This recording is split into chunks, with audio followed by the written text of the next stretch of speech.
Easter శుభాకాంక్షలు.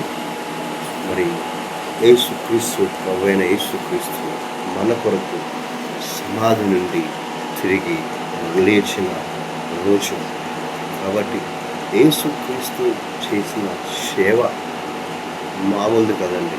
ఆయన ప్రచురించిన మరి సువార్త 3.5 సంవత్సరాలు మాత్రమే, కానీ ప్రపంచమంతా కూడా ఆయన విధి విధానాలను ఇప్పటి వరకు కూడా పాటిస్తున్నారు. దాని మీదే ఈ ప్రపంచం అనేది ముందుకు వెళ్తూ ఉంది. ఎందుకు అంటే మరి ప్రభువైన యేసుక్రీస్తు వారు చనిపోయి పాతిపెట్టబడి 3వ రోజున తిరిగి లేచి ఉన్నారు. అలా ఆయన సిలువ వేయబడక ముందు చేసిన అన్నీ కూడా ఆశ్చర్య కార్యాలు, అద్భుత కార్యాలు అన్నింటికి కూడా సమాధానము ఉండేది కాదు. ఆయన చేసిన అన్నీ కూడా చరిత్రలో లిఖించబడ్డాయి. అది నిజము అని నిరూపించబడింది ఎప్పుడు అంటే ఆయన సమాధి నుంచి లేచిన తర్వాత నిరూపించబడ్డాయి. ఇక్కడ మనం గమనించవలసింది ఏంటి అంటే తన్ను తాను నిరూపించుకున్నాడు.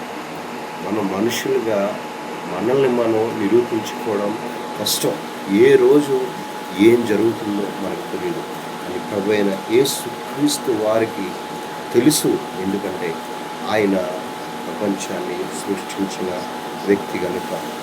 మార్కు సువార్త 16వ అధ్యాయంలో మనం 5వ వచనం చూసినట్లయితే, అప్పుడు వారు సమాధిలో ప్రవేశించి తెల్లని నిలువుటంగి ధరించుకొని ఉన్న ఒక పడుచువాడు కుడివైపున కూర్చుండట చూసి మిగుల కలవరపడి, అందుకతడు కలవరపడకుడి, సిలువ వేయబడిన నజరేయుడగు యేసును మీరు వెదకుచున్నారు, ఆయన లేచి ఉన్నాడు, ఇక్కడ లేడు. ఎక్కడ లేడు? సమాధిలో లేడు. మనం కూడా ఈరోజు ఇరుకులో, ఇబ్బందులో మనం ఉన్నామని మనం అనుకుంటున్నాం, కానీ మనం ఏ ఇరుకులో, ఏ ఇబ్బందులో లేము. దేవుడి మనల్ని వాటి నుంచి రక్షించగల, తప్పించగల సమర్థుడు. ఎందుకంటే ఆయన ఏంటో నిరూపించుకున్నాడు. ఆయన్ని నమ్ముకున్న మనల్ని కూడా మన బాధల నుండి దేవుడు విడిపించగలడు.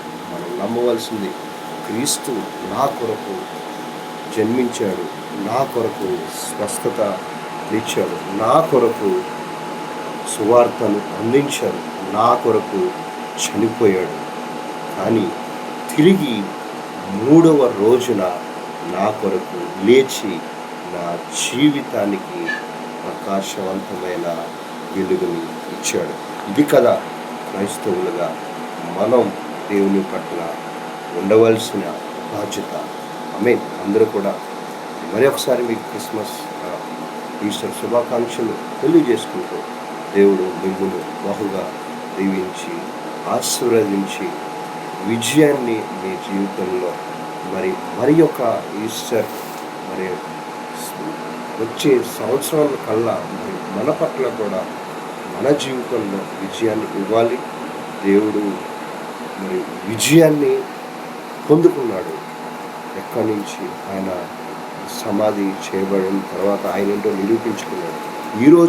ఈరోజు మనం దేవుణ్ణి అనుసరిస్తూ మనం కూడా నిరూపించుకోవాలి. ఎస్, నేను దేవుణ్ణి నమ్మి ఉన్నాను, నా కొరకు దేవుడు చనిపోయి నా కొరకు తిరిగి లేపబడ్డాడని విశ్వాసాన్ని మనం పొందుకుంటే మన కుటుంబంలో మరి ఆ దేవాతి దేవుని దీవెనని మనం పొందుకుంటాం. ఆమేన్. దేవునికి మహిమ కలుగును గాక.